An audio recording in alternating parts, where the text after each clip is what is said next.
शुक्लाम्बरधरां विष्णुं शशिवर्णं चतुर्भुजं प्रसन्नवदनं ध्यायेत् सर्वविघ्नोपशान्तये।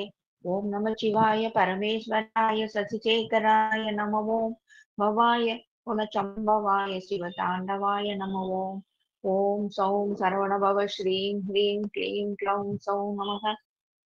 गुरु ब्रह्मा गुरु विष्णु गुरुदेव महेश्वरा गुरु साक्षात् परब्रह्मं तस्मै ஸ்ரீ குருவே நமக. என்னை வழி நடத்தி கொண்டிருக்கும் அனைத்து குருமார்களுக்கும் எனது பணிவான வணக்கங்கள். குருவருள் ஆன்மீக மையத்தில் இணைந்திருக்கும் அத்தனை ஆத்மாக்களுக்கும் எனது வணக்கத்தை தெரிவித்துக் கொள்கிறேன். நம்ம இது மூணாவது வாரம். லாஸ்ட் 2 இது கூட நம்ம தியானத்தை பத்தி தான் பார்த்தோம். தியானத்துல எப்படி தியானத்துக்கு நம்ம தயாராகிறதுனா நம்ம என்னென்ன பண்ணணும், அதுக்கப்புறம் அதுல வர்ற விஷயங்களை நம்ம அதாவது அந்த தடைகளை எப்படி கடக்கணும், இது எல்லாமே பார்த்தோம். இன்னைக்கு நம்ம தியானம் பண்றதுனால நமக்கு என்ன சக்தி கிடைக்குது, எதுக்கு இந்த தியானம் பண்ணணும், ஓகேயா? அதாவது இது ஒரு பார்ட், ஓகேயா? இப்ப நான் சொல்றது ஒரு பகுதி. நிறைய விஷயங்கள் இந்த தியானத்துல இருக்கு. நான் சொல்லக்கூடிய ஒரு விஷயமும் அதுல ஒரு பகுதி.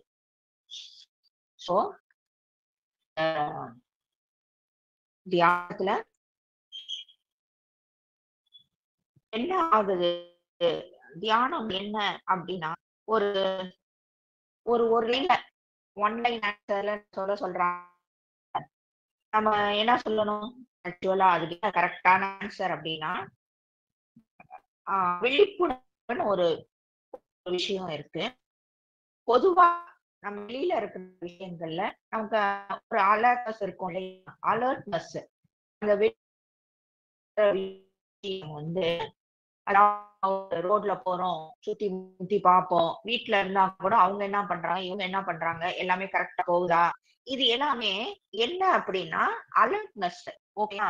ஆனா இந்த உள்ளார்ந்த விழிப்புணர்வு அப்படின்னு சொல்லக்கூடிய அந்த வார்த்தை என்னன்னா அவேர்னஸ். ரெண்டுத்துக்கும் வித்தியாசம் இருக்கு. அலர்ட்னஸ்ன்றது வேற. அதாவது இன்னும் ஒரு கல்யாண வீடு, இது எல்லாமே பெண்களுக்கு சில விஷயம் இயற்கையாகவே இருக்கும், ஆண்களுக்கும் சில விஷயம். அவங்க ரோட்ல போறாங்க, வண்டி இந்த பக்கம் பின்னாடி வந்தாலும் அவங்களால அதை பண்ண முடியும். இது எல்லாமே அலர்ட்னஸ். நம்மளுடைய மனதுல இருந்து ஒரு விஷயம் வருது இல்லையா, உள்ள இருந்து வர்றது, அது அவேர்னஸ். நமக்கு இப்ப தேவையானது அவேர்னஸ் தான்.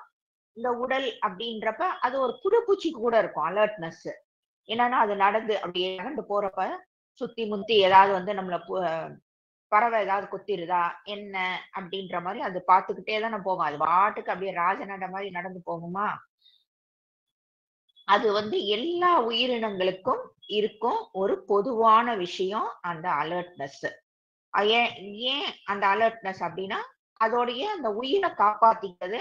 அதுக்கு அந்த உடல் மேல எல்லாருக்குமே ஒரு யார நமக்கு ரொம்ப பிடிக்கும்னா நம்மளதான் ரொம்ப பிடிக்கும், நம்மளுடைய இந்த உடலை தான் நமக்கு ரொம்ப பிடிக்கும். அதுக்காக நம்ம என்ன வேணா பண்ணுவோம் இல்லையா? என்ன வேணா பண்ணுவோம் அப்படின்னா ஒரு சூடு பட்டுருச்சு, ஒரு நெருப்பு மேல பட்டுருச்சு அப்படின்னா நம்ம கையை காமிப்போமா? உடனே கையை இழுத்துப்போம். வலிக்காது, அடுத்தவங்க அடிக்கிறது வலிக்காது அப்படின்னா கூட கையை நீட்ட மாட்டோம். ஏன்னா அந்த உடம்புக்கு வலிச்சிரும் அப்படின்ட்டு. அந்த மாதிரி ஒரு அலர்ட்னஸ் இந்த உடல் மேல இருக்கும் அந்த பிரியத்தினால வர்றது அந்த அலர்ட்னஸ். ஆனா இங்க நம்ம தியானத்து மூலமாக நமக்கு உள்ள ஒண்ணு இருக்கு, உள்ள ஒரு விஷயம் இருக்கு, அதுதான் அந்த விழிப்புணர்வுன்னு சொல்லக்கூடியது. அது இன்னும் அந்த அந்த உள்ள இருக்கிற விழிப்புணர்வு மேல நம்மளுடைய போக்கஸ் பண்றோம் இல்லையா? அது பண்றதுதான் அந்த தியானம் அப்படின்ற ஒரு விஷயம். அந்த உள்ள இருக்கிற விழிப்புணர்வு மேல நம்மளுடைய முழு கவனத்தையும் செலுத்தி அந்த விழிப்புணர்வு மேலேயே நம்மளுடைய முழு கவனத்தையும் வச்சிருக்கோம். எல்லாருக்கும் புரியும்னு நினைக்கிறேன். சோ நம்ம கிட்ட இருக்கிற ஒரு விஷயத்த மாத்துறதுக்கு இந்த தியானம் ரொம்ப உபயோகமா இருக்கும். நம்ம கிட்ட சோம்பல் இருக்குன்னு வச்சுக்கோங்களேன். காலையில எந்திரிக்கிறது கஷ்டமா இருக்கு. ஒரு வேலைய சுறுசுறுப்பா செய்யறதுக்கு, அப்புறம் பார்த்துக்குவோம். நெறைய பேருக்கு அந்த அந்த அந்த ஒரு கேரக்டர் இருக்கும். பார்த்துக்குவோம். இப்ப என்ன பக்கத்துல வர்றப்போ அந்த வேலைய பார்த்துக்குவோம். அதுவரைக்கும் உட்கார்ந்து பேசுறது, இந்த மாரி பொழுது போக்குறது, இந்த மாரி எல்லாம் இருக்கும். சோ, இது இது மாரி இது ஒரு எக்ஸாம்பிள் சொல்றேன். இந்த மாரி தேவையில்லாத ஒரு குணங்களை, அந்த குணாதிசயத்த மாத்துறதுல, இந்த தியானமானது ஒரு பெரிய அளவு பங்கு அதுக்கு அதால மாத்த முடியும். உண்மையில அத நம்ம ஒரு விஷயத்த மாத்தணும்ன்றதுக்கு எவ்வளவு கஷ்டப்படணுமோ, அதுல ஒரு 1/4 பங்கு அத தியானம் பண்றப்ப, உங்களுக்கு ஏன் எப்படி உங்களால மாத்த முடியுது? அவ்வளவு ஈஸியா தியானம் பண்றவங்களால எப்படி வந்து அந்த ஒரு அ அந்த ஒரு விஷயத்த ஈஸியா மாத்த முடியுது? அத வந்து அச்சீவ் பண்ண முடியுது. ஏதோ அவங்க ஒரு கோல் செட் பண்ணியிருந்தாங்க. இல்ல குணாதிசயத்த மாத்தலையா? நான் வந்து இந்த மாரி அ ஒரு படிக்கிற பசங்களா நல்லா அ டாப் ரேங்க்ல வரணும். இல்ல வேலை வந்து எனக்கு நல்ல ஹையஸ்ட் இதுக்கு கிடைக்கணும். இந்த மாரி ஏதோ ஒரு கோல் செட் இருக்கவங்களால கூட, இந்த தியானம் பண்றதுனால நெறைய அவங்களுக்குள்ள அ அந்த ஒரு அந்த உள்ள இருக்கிற அந்த விழிப்புணர்வு மேல அவங்க கவனம் செலுத்த செலுத்த, அவங்களுடைய நெறைய விஷயம் அகண்டு அத வந்து ஈஸியா அச்சீவ் பண்ண முடியும். ஏன் அப்டின்னா, நம்ம அத தினம் வந்து தியானம் பண்றப்ப பிராக்டிஸ் பண்ணிடுறோம் இல்லையா? அந்த ஒரு விழிப்புணர்வு வந்து நமக்கு நெறைய சக்திய குடுத்து, நம்மளுடைய கோல் அச்சீவ் பண்றதுக்கு அது வழிவகுக்கும். சோ, இந்த அ அந்த தியானத்துல 2 விஷயம் தான் மெயினா அதுல வந்து பங்கு வகிக்குது. என்ன அப்டின்னா, ஒண்ணு விழிப்புணர்வு, அதுக்கப்புறம் ஆழ்நிலை கவனம். அதான் அந்த விழிப்புணர்வு மேல தானே நம்மளுடைய அந்த முழு கவனமா அதாவது முழு கவனமா அப்டின்னா, நம்ம வேல பார்த்துக்கிட்டே ஒரு ஒரு விஷயத்துல கவனம் செலுத்துறது வேற. நம்ம தியானத்து மூலமாக உள்ள இருக்கிற அந்த ஆழ்ந்த அந்த நிலையில கவனம் செலுத்துறதுன்றது வேற. அப்ப அதுக்காக தானே வந்து நெறைய நான் கூட அடிக்கடி சொல்லுவேன் இல்லையா? எக்சர்சைஸ் பண்ணுங்க. அதுக்கப்புறம் அ மூச்சு பயிற்சி பண்ணுங்க. அதுக்கப்புறம் நீங்க அப்படின்னுலாம் சொல்றது. ஏன் அப்படின்னா, சட்டுனெல்லாம் உட்கார்ந்து உங்களால அப்படியே டிராவல் பண்ண முடியாது. சோ, கொஞ்சம் உங்களுடைய மனச அப்படியே மெஸ்மரைஸ் பண்ற மாரி, அத அப்படியே வா வான்ட்டு அப்படியே அத அத பண்ணி உட்கார்றப்ப, உங்களால நெறைய விஷயங்கள் சாதிக்க முடியும். சோ, இந்த தியானத்துல 2 விஷயம். விழிப்புணர்வு, அதுக்கப்புறம் அந்த ஆழ்நிலை கவனம்னு சொல்லக்கூடிய ஒரு விஷயம். அப்ப நம்மளுடைய மனச ஒருமுகப்படுத்தி, அந்த விழிப்புணர்வ 2மே அந்த அதாவது அந்த மனச ஒருமுகப்படுத்துறதும் சரி, அதுக்கப்புறம் விழிப்புணர்வும் சரி, ஒரு விஷயத்துல 2த்துக்குமே ஈக்குவல் பங்கு இருக்கு. ஒரு விஷயம் அதாவது நம்ம ஒரு கோல் செட் பண்றோம். இல்ல நம்மகிட்ட இருக்கிற ஒரு ஒரு அதுதான் இந்த சோம்பலா இருக்கிறத வந்து நம்ம சுறுசுறுப்பாக்குறோம். இத எல்லாமே கூட இந்த பதஞ்சலியில பார்த்தோம். ஒரு விஷயத்த நம்ம கிட்ட இருந்து எடுக்கணும்னா, ஆப்போசிட்டா இருக்கிற அந்த நல்ல விஷயத்த கொண்டு வந்து அந்த இடத்துல வச்சுட்டா, இந்த கெட்ட விஷயம் தானா ஓடி போயிரும். இது எல்லாமே பார்த்தோம். ஸோ இந்த மாதிரி அந்த நம்மளுடைய உள்ள இருக்கிற அந்த அந்த உள்ள ஒரு கவனத்த வச்சு நம்ம விழிப்புணர்வோட அது மேல கவனம் வைக்கிறோம் இல்லையா? அதோடைய அந்த சக்தியோட அளவுக்கு ஏற்ப அந்த சக்தியோட ஏன்னா எல்லாமே டிஃபரன்ஷியேட் ஆகும் இல்லையா? எனக்கு வந்து ஒரு 10 இருக்கு அப்டின்னா, உங்களுக்கு வந்து அது 15 இருக்கலாம். ஒருத்தவங்களுக்கு அது 20 இருக்கலாம். ஒருத்தவங்களுக்கு 2 இருக்கலாம்.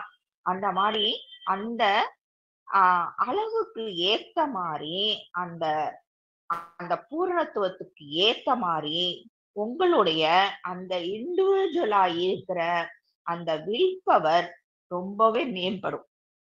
அப்ப அந்த தவறான பாதையில செல்றதா இருக்கட்டும், தவறான பாதைன்னா, அப்படியே எடுத்தோனே பெருசாலாம் கூட நம்ம நெனச்சுக்க வேணாம். சின்னதா நான் சொல்றது அதுதான். சின்ன சின்னதா நம்ம வாழ்க்கையில பொய் சொல்லிக்கிட்டே இருக்கோம் இல்லையா? அது எக்ஸாம்பிள்க்கு தான் நான் இதெல்லாம் சொல்றேன். அது அந்த மாதிரி அது அது எல்லாமே நம்மகிட்ட இருந்து கொஞ்சம் கொஞ்சமாக நம்மளால எடுத்துற முடியும். அதுக்கப்புறம் அந்த தவறான பாதையில நம்ம ஃபர்ஸ்ட் போறது கிடையாது. ஓகேயா? அது எதுவா இருக்கட்டும். டிவில நெறைய டைம் செலவழிக்கிறதா இருக்கட்டும், இல்ல மொபைல்ல இது எல்லாமே தேவையில்லாத பழக்கவழக்கங்கள் தானே. அது எப்படி வந்து நம்மள வந்து ஒரு அப்டேட் ஆயி நம்மள நல்ல வழிக்கு கொண்டு போகும் அப்படின்றத சொல்ல முடியாது. அதற்கு உத்தரவாதம் கிடையாது. ஓகேயா? அப்ப இந்த மாரி அத ஃபர்ஸ்ட் ஒண்ணு அதுலருந்து நம்மள வெளிய தூக்கிருது. அதுக்கப்புறம் நம்ம எந்நேரமும் இந்த மனித வாழ்க்கை இருமைகள் நிறைந்தது தான். நம்ம அடிக்கடி அத பார்த்துட்டே இருக்கோம். நன்மை, தீமை, இன்பம், துன்பம், சுகம். இந்த மாரி இருமைகள் நிறைந்தது தான் மனித வாழ்க்கை. யாருடைய வாழ்க்கைனாலும் இப்படிதான் இருக்கும். அதுல அப்ப அந்த துன்பம் வர்றப்ப நம்ம அப்படியே துவண்டு நம்மளுடைய இப்ப தியானத்து மூலமாக நம்ம ஒரு சக்திய சேமிக்கிறோம் அப்படின்னா கூட, அந்த துன்பம் வர்றப்ப நம்ம அப்படியே துவண்டு போயி அந்த சக்தி என்ன ஆகுது அப்படின்னா, அப்படியே ஓட்ட வழியா அது எல்லாமே போயிரும். அதனாலதான் நமக்கு திரும்பவும் நம்ம எங்க ஸ்டார்ட் பண்ணோமோ அங்கேயே வந்து நின்னுறோம். சோ, ஆ இத நம்ம பண்றப்ப, அதுல இருக்கிற இந்த வெளிய போற சக்தி சேமிக்கப்படுது. 1. ஆ அதே மாரி தான். நமக்கு ஒரு கஷ்டம் வருது, நம்ம கஷ்டப்படுறோம். அப்பயும் புலம்புவோம். நம்ம துன்பம் வர்றப்ப வந்து, ஆஹா! அப்டின்ட்டு நம்ம அப்படியே ரொம்ப உள்ள டவுனா போயி, அதையே நம்ம நெனச்சுட்டு இருக்கப்போ, அதுக்கு வெயிட் குடுத்து நம்மளுடைய சக்திய இது பண்றோம்னு வச்சுக்கோங்க. ஆனா, இன்னொன்னு நமக்கு ஒரு கஷ்டம் வர்றப்ப, நம்ம உண்மையிலேயே கஷ்டப்படுறோம் இல்லையா? இப்ப நம்ம வயித்து வலி அப்டின்னா, அந்த வயித்து வலியில நம்ம சஃபர் தானே ஆவோம். வயித்து வலியில நெறையாவே சஃபர் ஆவோம். அந்த நேரத்திலயும் நம்ம நம்மளுடைய சக்தி விரயமாகுது. சோ, இப்ப நம்மள இத நம்ம தியானம் பண்றப்ப, இப்ப நான் சொன்ன இந்த விஷயங்கள் எல்லாம் ரொம்ப குறைஞ்ச அளவு சக்தி தான் உங்களுக்கு விரயமாகும். விரயமே ஆகாதுன்னு சொல்ல முடியாது. நம்ம இன்னும் அந்த நிலைமைக்கெல்லாம் வரல இல்லையா? அதனால ஒரு பெரிய ஓட்டை இருக்கிற இடத்துல, அந்த ஓட்டை அப்படியே குறுகி, குறுகி சின்னதா ஆயிருது. அப்ப உங்களுடைய சக்தி சேமிக்கப்படுகிறது. அத நீங்க உங்களுக்கு தேவையான விஷயத்துல கிடைக் அ அத செலுத்துறப்ப, அழகான ஒரு லயம் உண்டாகி சக்சஸா மாறுகிறது. எப்படி உங்களுக்கு அந்த சக்சஸ் கிடைக்கிறது அப்படின்னா, இதுதான். சோ, அந்த முறையா செய்யணும். ஒரு விஷயத்த அந்த தியானத்தையும் நேர்த்தியா செய்யணும். அதுதான் நான் திரும்ப திரும்ப சொல்றது. ஆ அது எப்படியோ அந்த மாரி கரெக்ட்டா சிஸ்டமேட்டிக்காவும் செய்யணும். அதுக்கப்புறம் நேர்த்தியா இது இப்படிதான் பண்ணணும்னா, அத அப்படிதான் பண்ணணும். நெறைய விஷயங்கள் நமக்கு தெரியாம இருக்கலாம். அதுக்கு என்ன பெனிஃபிட்ன்னு. ஆனா, ஒருத்தர் வந்து நமக்கு இப்படி உட்காருங்க, அப்படி பண்ணுங்க, கைய இப்படி தூக்கி பின்னாடி வச்சுக்கோங்க, தலைய கொண்டு போய் உங்க கழுத்துக்கு பின்னாடி வச்சுக்கோங்கன்னா, அப்ப முடியும் அப்படின்றது தானே அவர் ஏதோ ஒண்ணு சொல்றாரு அப்படின்னா, அங்க முடியும்ன்றது தானே அர்த்தம். அந்த ஒரு ஒபே பண்ற அந்த ஒரு விஷயம். அத கண்டிப்பா பண்றப்ப, நம்மளுடைய வில் பவர் எக்கச்சக்கமா எகிரும். அத வந்து எல்லாருமே வந்து ஆ அவங்கவங்க சொந்த வாழ்க்கையில டெஸ்ட் பண்ணி பார்த்துக்கலாம். டெஸ்ட் பண்ணிட்டு நீங்க சொல்லலாம். இன்னொன்னு நம்மளுடைய எல்லா இந்த கஷ்டங்களுக்கும் காரணம் அடுத்தவங்க தானே, நம்ம கூட இருக்கவங்க தானே, நம்ம பக்கத்து வீட்ல இருக்கவங்க தானே, நம்ம சொந்தக்காரங்க தானே. இப்படிதான் நம்மளுடைய கை இப்படி போகும். யாருமே இல்ல. அந்த விரல இப்படி சுத்துற விரல இப்படி திருப்பிக்கணும். நம்மளுடைய அனைத்து துன்பங்களுக்கும் காரணம் நம்மளுடைய அறியாமை தான். அப்ப அந்த அறியாமை எங்க இருந்து வந்து நம்ம கிட்ட இருந்து தான் வருது. சோ, அது வந்து நம்ம புரிஞ்சுக்கிறோம். ஒரு கஷ்டம் வந்து நமக்கு வர்றது அடுத்தவங்களால கிடையாது. நம்மளால தான், நம்மளுடைய அறியாமையினால தான் அப்படின்ட்டு, இந்த தியானத்தின் மூலமாக நமக்கு நல்லா விளங்குது. சோ, அந்த தியானமும், அதுக்கப்புறம் அந்த உள்ள இருக்கிற அந்த விழிப்புணர்வும் நம்மளுடைய கஷ்டத்த ஆட்டோமேட்டிக்கா மாத்தி அமைக்குது. அது வந்து உங்களால எப்படி இந்த விஷயம் நடக்குது அப்படின்றத நீங்க தியானத்துக்குள்ள நல்ல டெப்தா போறப்ப உங்களால அருமையாக புரிஞ்சுக்க முடியும். அதுக்கப்புறம் இந்த பிரபஞ்சத்தை உங்களால உணர முடியும். ஏன் இது நடக்குது? இந்த இப்ப இன்னைக்கு வெயில் காலத்துல மழை பெய்யுதுன்னு வச்சுக்கோங்க. அது ஏன் அப்படின்றது உங்களுக்கு புரிய வரும். சிம்பிளா சொல்லணும்னா. புரியுதா? அந்த மாதிரி உங்களுக்கு இந்த பிரபஞ்சத்தை நேரடியாக ஒரு உணர்வதற்கான ஒரு அறிவு தியானம் கொடுக்கும். சோ நம்மளுடைய ஆன்மீகம் ஆன்மீக உணர்வை வந்து கரெக்டா நம்ம நம்ம வந்து அத கரெக்டா எடை போட்டு நம்மளுடைய அந்த விழிப்புணர்வை வந்து இன்னும் கொஞ்சம் அப்படியே ஆஹ் ஆஹ் விரிச்சுக்கிட்டே போனோம் அப்படின்னா நம்ம கிட்ட இருக்கும் அந்த அறியாமை முழுசா நம்ம கிட்ட இருந்து வெளியே போயிரும். அப்ப நம்ம கிட்ட இருக்கிற அந்த கஷ்டத்துக்கு காரணம் நம்மளுடைய அறியாமை தான். அப்ப நம்ம தான் அப்படின்றது பார்த்தாச்சு. அப்ப இந்த விழிப்புணர்வு வந்து நல்லா விரிவடைகிறப்ப நம்ம கிட்ட இருக்கிற அந்த அறியாமை முழுக்க இதாயிருது. அப்ப ஒரு இப்போ எக்ஸாம்பிளுக்கு சொன்ன அந்த வயிறு வலியே வருது அப்படின்னா அந்த வயிறு வலி ஏன் வருது, எதனால இந்த வலி வந்திருக்கு, அந்த மூல காரணம் உங்களுக்கு தெரியும். அதாவது நான் இன்னைக்கு நேத்து பிரியாணி கொஞ்சம் ஓவரா சாப்பிட்டேன், அந்த மூல காரணம் சொல்லல நான். இந்த கர்மாவால இந்த விஷயம் ஏன் நடக்குது அப்படின்ற அந்த என்ன நம்ம எந்த ஜென்மத்துல என்ன பண்ணோம் அதுக்கான ஒரு இதோ இல்ல ஏதோ ஒரு கணக்கு சரி பண்றதோ அதோடைய காரணம் உங்களுக்கு தெளிவாக தெரியும். சோ அத பத்தி டோன்ட் வரி அப்படின்ற ஒரு மனநிலைமைக்கு நம்ம வந்துடும். இப்படிதான் மகான்கள் எல்லாருமே அவங்களுக்கு வந்த அந்த தீராத ஒரு வியாதியோ இல்ல பெரும் வியாதியா இருந்தா கூட அவங்க என்ன அப்படின்னா அந்த மூல காரணத்தை அவங்களுக்கு தெரிஞ்சிட்டதுனால அந்த உடல் மேலேயே அவங்களுக்கு ஈர்ப்பு கிடையாது.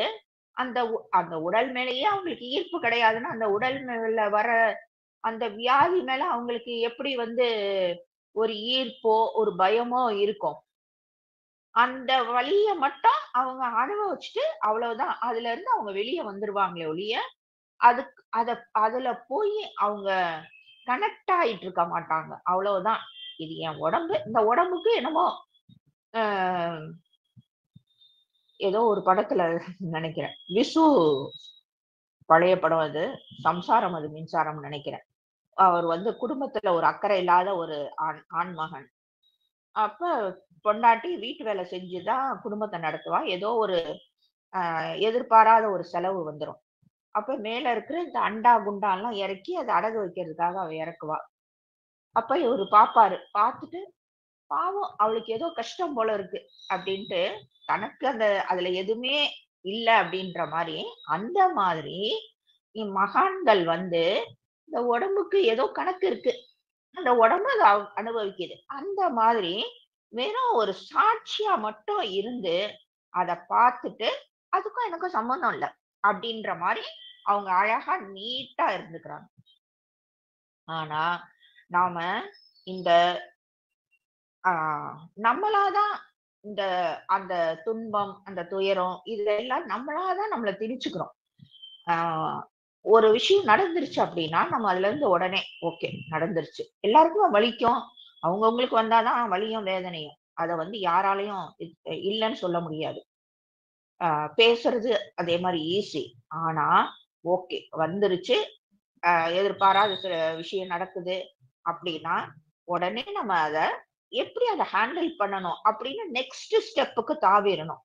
ஆஹா இப்படி ஆயிருச்சே அப்படின்ட்டு நம்ம அப்படியே புலம்பிட்டு அப்படி உட்கார்றப்ப உங்களுடைய அந்த துன்பம் பல மடங்காக பெருகும். இது எல்லாம் வராமதான் உங்களுக்கு அந்த தியானத்தின் மூலமாக கிடைக்கும் அந்த விஷயங்கள் அத்தனையுமே புரிய வச்சிருது. இப்படி பண்ணாத, சரி சரி எந்திரி எந்திரி, ஓடு ஓடு ஓடு, என்ன பண்ணலான்ட்டு யோசி, இத பண்ணலாம் அதை பண்ணலாம், அவங்களுக்கு போன் பண்ணி உங்களுக்கு பண்ணு, இத பண்ணு அப்படின்ட்டு நமக்கு நீட்டா அதை ஹேண்டில் பண்றதுக்கான அத்தனை விஷயங்களையும் உங்களுக்கு முன்னாடி கொண்டு வந்து காட்டும். நீங்க புலம்பி உட்கார மாட்டீங்க. உண்மையா அதுதான் நடக்கும். சோ இந்த ஆஹ் இந்த உள்ள உள்ளார்ந்த ஒரு விழிப்பு நிலைன்னு சொன்னோம் இல்லையா? அதுக்கு நம்ம நம்ம பெருசா நம்மளுடைய எந்த ஆற்றலை நம்ம நம்பி இருக்கோம்னா, அந்த ஃபோக்கஸ் தானே நம்ம நம்பி இருக்கோம். ஃபோக்கஸ் மூலமாக தானே அந்த விழிப்புணர்வு மேல நம்ம கவனத்தை செலுத்துறோம். இதுதான் தியானம்னு பார்த்தேன். சோ ஒரு அந்த ஃபோக்கஸ் தான் மனசோடைய அந்த ஒரு மாயை திரை ஒண்ணு இருக்கு பாருங்க. அத அப்படியே ஊடுருவி போயி நம்மள அந்த பேரானந்த பெருநிலைக்கு நம்மள அடைய செய்யறது. இப்படிதான். அப்போ உங்களுக்கு எல்லாத்துக்கும் அது நல்லா புரிஞ்சிருக்கும்னு நினைக்கிறேன். சோ அந்த ஃபோக்கஸும் அந்த கான்சன்ட்ரேஷனும் எவ்வளவு முக்கியம். நான் திரும்பியும் சொல்றேன், இந்த அலர்ட்னஸ் வேற, அவேர்னஸ் வேற. 2த்துக்கும் வித்தியாசம் இருக்கு. நம்ம இப்ப பேசிட்டு இருக்கிறது அவேர்னஸ். அது அந்த அந்த விளக்க வச்சுக்கிட்டு தான் நம்ம கிட்ட இருக்கிற இந்த அறியாமை அப்படின்ற இருள அழிச்சு நம்ம உள்ள அந்த பேரானந்த பெருவெளியான அந்த ஜோதிக்கு நம்ம அடையிறோம். இது ஒரு சின்ன எக்ஸாம்பிள் மூலமா நம்ம பார்க்கலாம். ஆஹ் அதாவது ஒரு வீடு கட்டுறதுக்கு ஒருத்தவங்க வீடு கட்டுறதுக்கு மணல் போட்டு வச்சிருக்காங்கன்னு வச்சுக்கோங்களேன். அது கொட்டுறதுக்கு முன்னாடி ஏதோ ஒரு வீடை அவங்க எக்ஸ்டெண்ட் பண்றாங்க. சோ மணல், செங்கல் இதெல்லாம் ஒரு பக்கம் கொட்டி கிடக்கு. அந்த மணல் கொட்டுறதுக்கு சாயந்தரம் மணல் இறங்கி இருக்கு அப்படின்னா, அதுக்கு முன்னாடி அந்த வீட்டுல இருக்கிற ஒரு பொண்ணு போட்டிருந்த வைர அட்டிகை ஏதோ விளையாடுறப்ப அங்க விழுந்துருச்சு. மணல் குவியல் கிடக்கு. அதுக்கப்புறம் தான் அவங்களால அத கவனத்துக்கு கொண்டு வர முடியுது. இப்ப அந்த மணலுக்குள்ள அந்த மணலுக்குள்ள அது கிடக்கு. அப்ப அத கொஞ்சம் தான் இருக்கு இடம். மணலை அப்படியே டோட்டலா வேற இடத்துல மாத்திட்டோம் அவங்களால பண்ண முடியாது. அதுக்கு அவங்க ஒரு ஐடியா பண்றாங்க. அவங்க கிட்ட இருக்கிறது என்ன அப்படின்னா, ஒரு அந்த தோட்டத்துக்கு பாய்ச்சுற அந்த ஒரு டியூப்,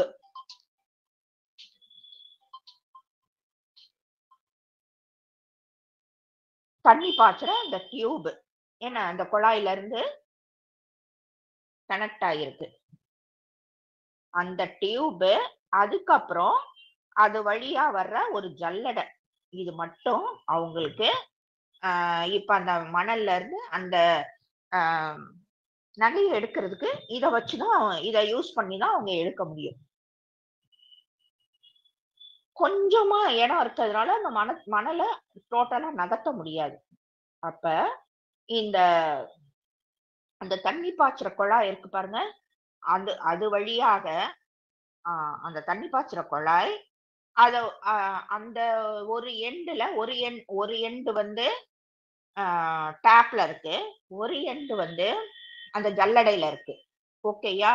அப்ப அந்த ஜல்லடை வழியா அந்த தண்ணி ஒரு மண்ணு மேல தண்ணிய ஃபுல் போர்ஸா அடிக்கிறப்ப அது அப்படியே கரைஞ்சு விலகிரும் இல்லையா? அப்ப உள்ள இருக்கிறது தெரியதானே செய்யும்.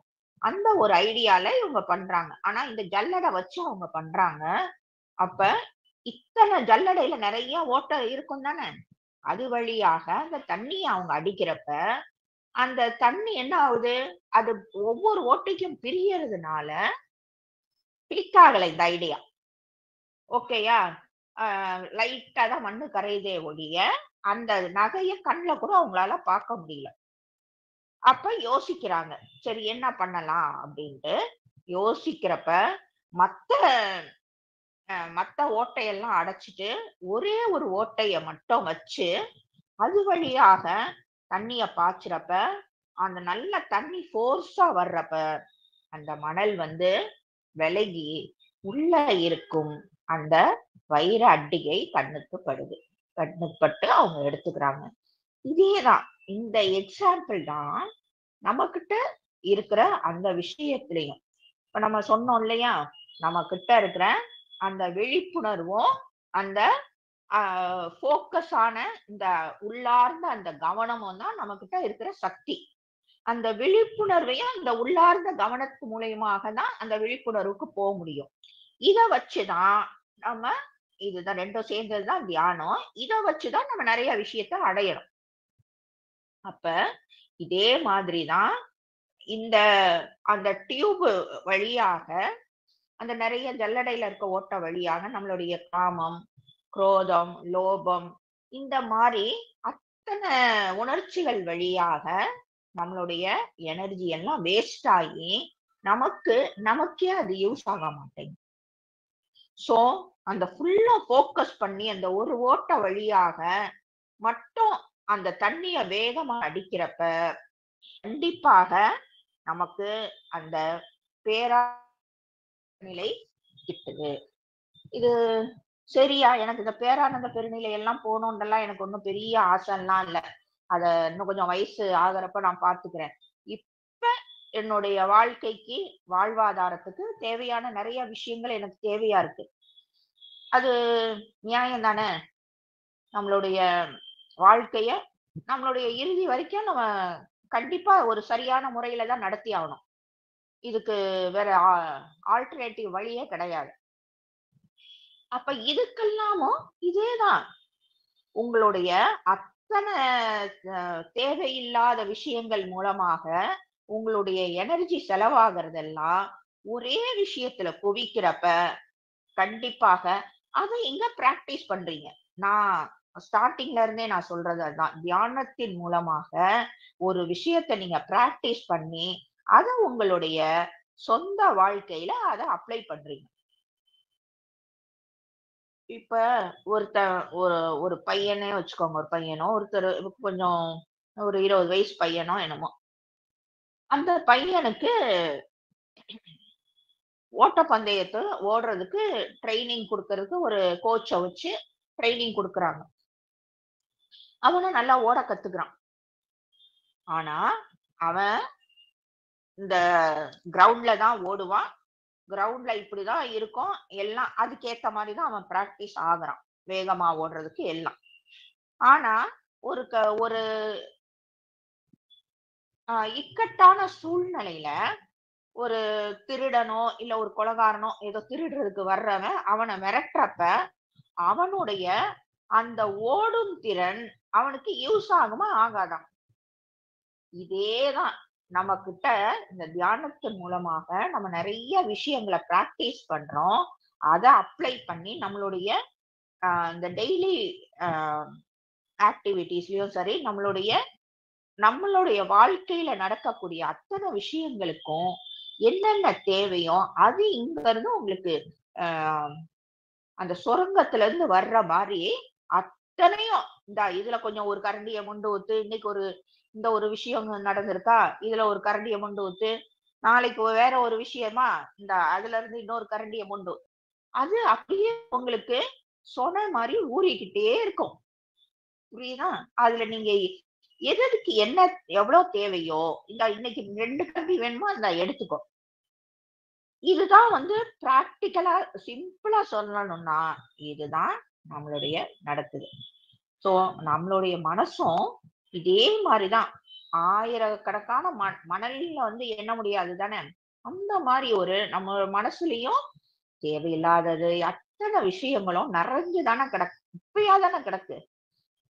இந்த இந்த பிறப்புல மட்டும் சேர்ந்தது இல்லை. நம்ம புழுவா இருந்ததுல இருந்து என்னென்ன சேர்ந்திருக்கோ அது அத்தனையும் நம்மளுடைய இதுல ரிஜிஸ்டர் தான் ஆகியிருக்கும். அத நீங்க வேணானாலும் அது போகாது, வேணும்னாலும் அது இருக்காது. அந்த மாதிரிதான். சோ இதுல நமக்கு சிலது தெரியும். அதாவது இப்ப என்கிட்ட இந்த குணம் இருக்கு அப்படின்றது தெரியும். ஆனா நமக்கே நம்மளை பத்தி தெரியாத இருக்கிற விஷயங்கள் எல்லாமே உள்ளதான் புதைஞ்சு கிடக்குது. சோ நம்மளுடைய அந்த ஒரு நார்மலான நான் சொன்னேன் இல்லையா, அலர்ட்னஸ்ன்றது வெறும் ஒரு சல்லடை மாதிரிதான். நார்மலான ஒரு அலர்ட்னஸ்ன்றது சல்லடை மாதிரி.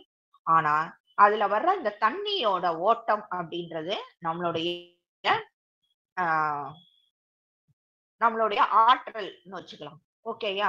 அதுக்கப்புறம் நம்மளுடைய போக்கஸும் நம்ம கிட்ட இருக்கிற நிறைய விஷயங்கள் எல்லாமே அலக்கழிக்கப்பட்டு அது அத்தனையும் என்ன ஆகுது, நம்மளுடைய ஒரு விஷயத்த சக்சஸ் ஆகாம எல்லாமே விரயமாகுது. அப்ப நம்மளுடைய அந்த தியானம் பண்றப்ப நாம அந்த மனசும் ஒரு விஷயத்துல நிக்காம வெளியே வந்துருது. அந்த நேரத்துக்கு மட்டும் இருக்கு, அவ்வளவுதான். சரி சரி, வா வா, எந்திரி எந்திரி, வா வா அப்படின்ட்டு நம்ம நார்மல் லைஃபுக்கு உடனே நம்ம ஷிஃப்ட் ஆயிடுறோம். அதுதானே எல்லாருக்குமே நடக்கிற ஒரு விஷயமா இருக்கு. ஆனா நம்ம கிட்ட இருக்கிற அந்த தியானம் பண்றப்ப அந்த நம்மளுடைய சக்தி வெளியே போகாம உள்ள அப்படியே பாதுகாக்கப்பட்டு ஸ்டோர் ஆகுது. ஓகேயா? அப்ப இந்த நார்மலான அலர்ட்னஸ வச்சு உங்களுடைய மனச அதிகாரம் பண்ணவும் முடியாது, கண்ட்ரோல் பண்ணவும் முடியாது. இது எல்லாருக்குமே தெரிஞ்ச ஒரு விஷயம் தான். நான் ரொம்ப மனசு ஸ்ட்ராங் அப்படிம்பாங்க. ஆனா நார்மலா இருக்கிறதுல கண்டிப்பா அது பண்ண முடியாது. சோ நம்ம கிட்ட இருக்கிற சில பழக்கங்கள், அதுக்கப்புறம் சில விஷயங்கள் மேல ஈர்ப்பு, அதுக்கப்புறம் நமக்கு நம்மளுடைய அந்த இதுலயே இருக்கிற அந்த எல்லா பிறவியிலையும் இருக்கிற அந்த பய உணர்வு மெயினா, இது எல்லாமே கட்டுக்குள்ள வரவே வராது. ஆனா இந்த தியானம் மூலமாக நம்மளுடைய பலம் என்ன ஆகுது, குறையாம கண்டிப்பா தடையே இல்லாம நிறைய விஷயங்கள் மாறி நமக்கு ஒரு அருமையான ஒரு சக்தியை கொடுக்குது. என்ன பண்ணணும், என்ன பண்ணக்கூடாது, அது நமக்கு முதல்ல தெரிஞ்சாலே நம்மளுடைய வாழ்க்கை சக்சஸ் தானே. சோ தியானத்துல ஈடுபடுறப்ப, தியான பயிற்சியில நான் திரும்பவும் சொல்றது அதுதான், தியான பயிற்சியில ஈடுபடுறப்ப தியான பயிற்சி மட்டும் கிடையாது, அதுக்கான உணவு கட்டுப்பாடு மெயின், அதுக்கான பயிற்சி, அதுதான் நான் சொன்னேன் இல்லையா, ஒரு எக்ஸசைஸோ யோகாவோ ஏதோ ஒண்ணு, அது எல்லாமே உங்களுக்கு உங்களை போக்கஸ் அப்படியே அந்த போக்கஸ் திறன் வந்து ஜாஸ்தி ஆயிட்டே வரும். உங்களுக்கு மெமரி பவர் ஜாஸ்தி ஆகும். அதுக்கப்புறம் உறுதியான அந்த ஒரு மனநிலை, நான் இத வந்து இன்னையில இருந்து 4 மணிக்கு எந்திரிப்பேன்னா 4 மணிக்கு அது என்ன, நீ 3 மணிக்கு கூட படு, நான் 4 மணிக்கு எந்திரிப்பேன் அப்படின்னு அந்த ஒரு உறுதியான மனநிலை, இது எல்லாமே தியான பயிற்சியில இதெல்லாம் வச்சுட்டுதான் தியான பயிற்சியில ஈடுபடணும். சோ அப்ப நம்மளுடைய ஆற்றலையும் நம்மளுடைய சக்தியையும் வேஸ்டா போகிற எல்லா ஓட்டையையும் நம்ம என்ன பண்றோம், நல்ல ஒரு என்னமோ ஒரு சிமெண்ட் சொல்லுவாங்க, அந்த மாதிரி எல்லா ஓட்டையையும் அடைச்சு அழகா நமக்கு என்ன தேவையோ அத மட்டும் நம்ம எடுத்துக்கிறோம். அதுக்கு முக்கியமானது அந்த சுவாசம்.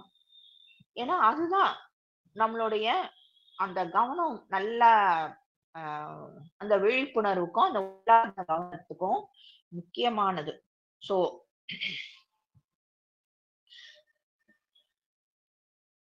சோ இந்த சுவாச பயிற்சிக்கு நம்ம பண்றப்ப அதுக்கான ஒரு இது இப்ப இன்ஹேல் எக்ஸேல் இதெல்லாம் பண்றப்ப ஒரு சீரா தானே பண்றோம். அது எல்லாத்துலயும் ஒரு லயம் இருக்கும் பாருங்க. இப்படின்னா அதுக்குதான் இந்த கவுண்ட் இது எல்லாமே சொல்றாங்க. அப்ப நம்மளுடைய கவன ஆற்றல் சீராகுது. அப்ப நம்மளுடைய கவனம் உள்ள நோக்கி வெளியே இருக்கிற அந்த பஞ்சேந்திரியங்கள் எல்லாமே கட்டாயினா அந்த அந்த சக்தி வந்து உங்களுக்குள்ள நிறையுது பாருங்க. அப்ப எந்த ஓட்ட வழியாகவும் போகாம உங்களுக்குள்ள ஸ்டோர் ஆகுது. இன்னொன்னு என்ன அப்படின்னா, இந்த தியானத்துல நிறைய விஷயங்கள் வந்து இது பண்ணுவாங்க, ஏதாவது ஒரு விஷயத்துல கவனம் வைக்கணும் அப்படின்ட்டு. அந்த மாதிரி ஒரு மந்திரமா இருக்கட்டும், இல்ல வேற எதுவா இருக்கட்டும், எந்த விஷயத்துல உங்களுடைய முழு கவனமோ வச்சு அதுதான மனச வந்து போக்கஸ் பண்றதானது. சோ இது நம்மளுடைய உடல் அப்புறம் மனம் அது எல்லாமே அந்த தேவையில்லாத அந்த பழக்கத்துல இருந்தெல்லாம் விடுதலையாகி விழிப்புணர்வு முழுசா நம்மளால வந்து அடைய முடியுது. சோ அந்த அந்த மாதிரி ஒரு உணர்வு நிலையில நம்ம நம்மளுடைய எண்ணங்களுக்கும் சரி, அதுக்கப்புறம் மனசுல எழுற அந்த நிறைய வந்து அந்த உணர்ச்சிகள் இருக்கு இல்லையா? அதுக்கும் சரி, அதுக்கு எல்லாத்துக்குமே ஒரு கனெக்ஷன் இருக்கு இல்லையா? நம்மளுடைய எண்ணங்களுக்கும், நம்மளுடைய உணர்ச்சிகளுக்கும் ஒரு எண்ணம் வர்றப்பதானே நம்ம வந்து ரியாக்ட் பண்றோம். சோ அது அது எங்க ரியாக்ட் ஆகுது?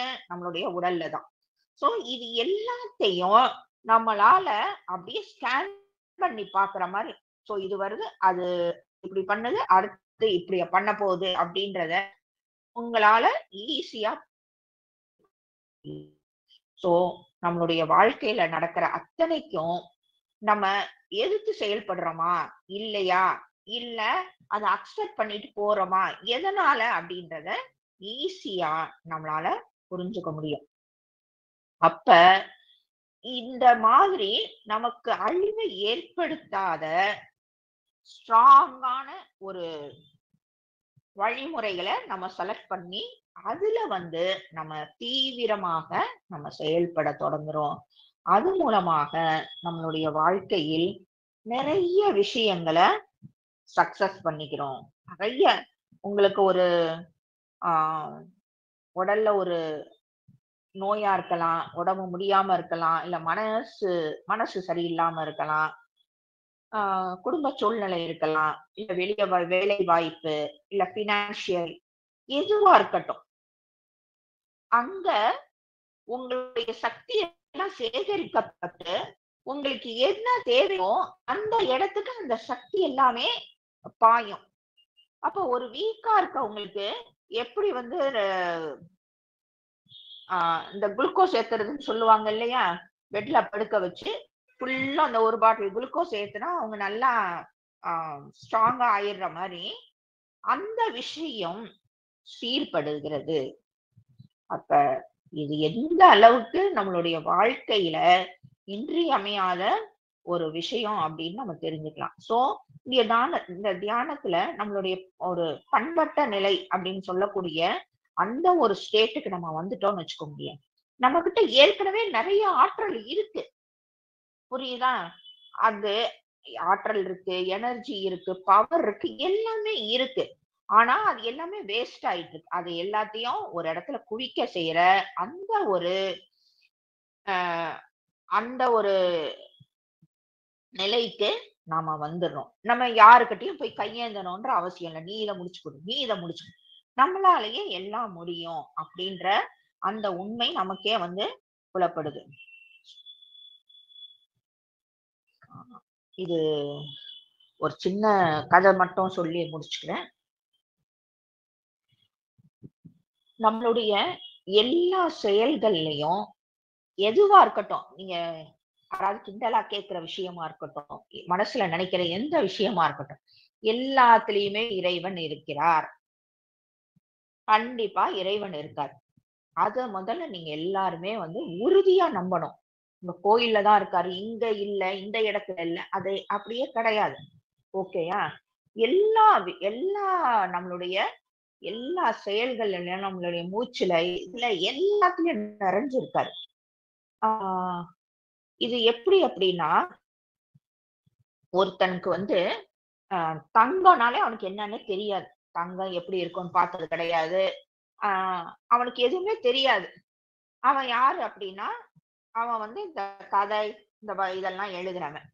அவன் கையில 4 கிலோ தங்கம், ஒவ்வொரு கிலோவும் ஒரு பார், செங்கல் பார் மாதிரி வச்சுக்கோங்களேன், 4 பார் கிடைக்குது. அவன் ஏதோ இங்க இருக்கு அப்படின்ட்டு அவன் எடுத்து என்ன பண்ணுவான், அந்த இந்த எழுத்தாளன் பேப்பர் வெயிட்டா யூஸ் பண்ணுவான். புரியுதா?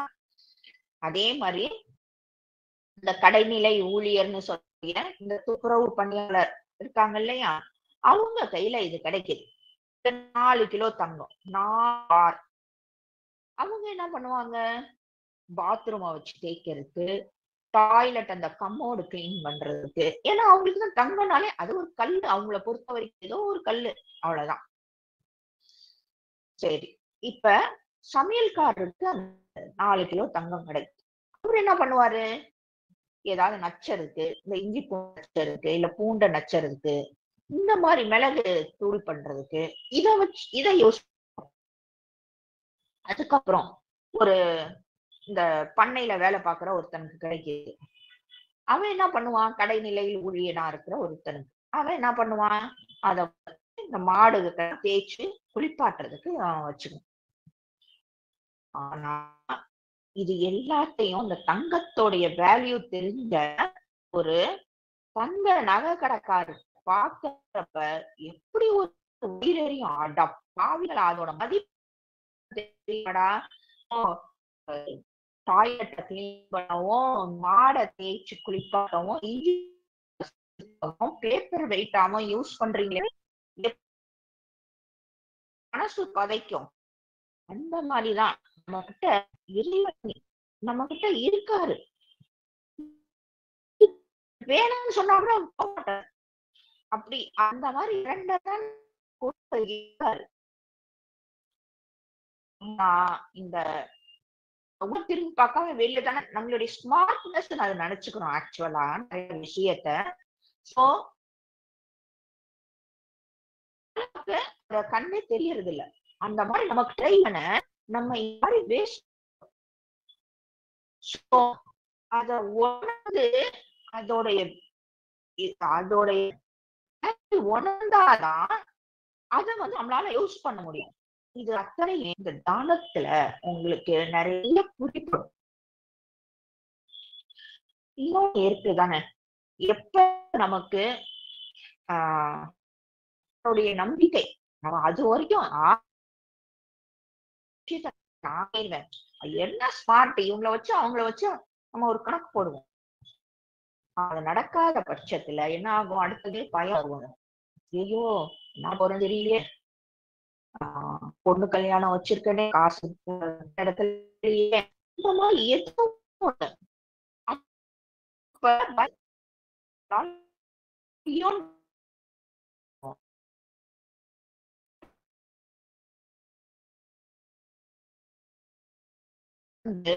உடனே என்ன இறைவன்ட்ட பா அப்ப கண்ணு தெரியும் பா, எனக்கு ஏதாவது